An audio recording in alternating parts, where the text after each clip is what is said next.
ఆ, ఏపీలో రానున్న అసెంబ్లీ ఎన్నికల్లో కాంగ్రెస్ పార్టీ రాష్ట్రానికి ప్రత్యేక హోదా సాధన లక్ష్యంగా పనిచేస్తుందన్నారు ఆ పార్టీ రాష్ట్ర వర్కింగ్ ప్రెసిడెంట్ గౌతమ్. గతంలో 10 సంవత్సరాలు హోదా ఇస్తామని చెప్పి బీజేపీ పాలకులు మాట తప్పారన్నారు. నిన్న ప్రధాని పర్యటనలో హోదా విషయమై ప్రధానిని కలిసేందుకు వెళ్లిన కాంగ్రెస్ నేతల్ని అరెస్టు చేయడంపై మండిపడ్డారు గౌతమ్. అమలు చేస్తామని 2014లో చెప్పారు కదా మోడీ గారు.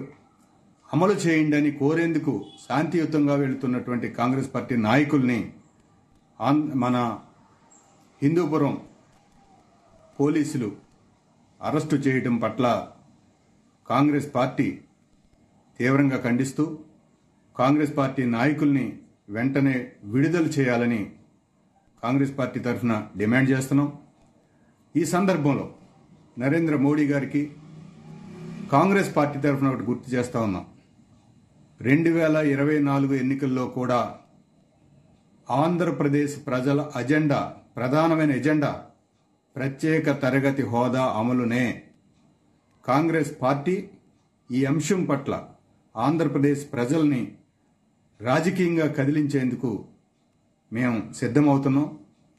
రేపు భారతీయ జనతా పార్టీతో పొత్తుల కోసం ప్రయత్నిస్తున్నటువంటి రాజకీయ పక్షాలు కూడా ఆలోచించుకోవాలి.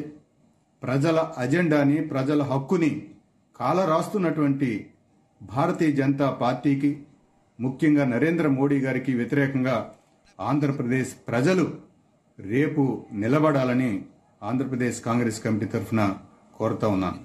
సో కాంగ్రెస్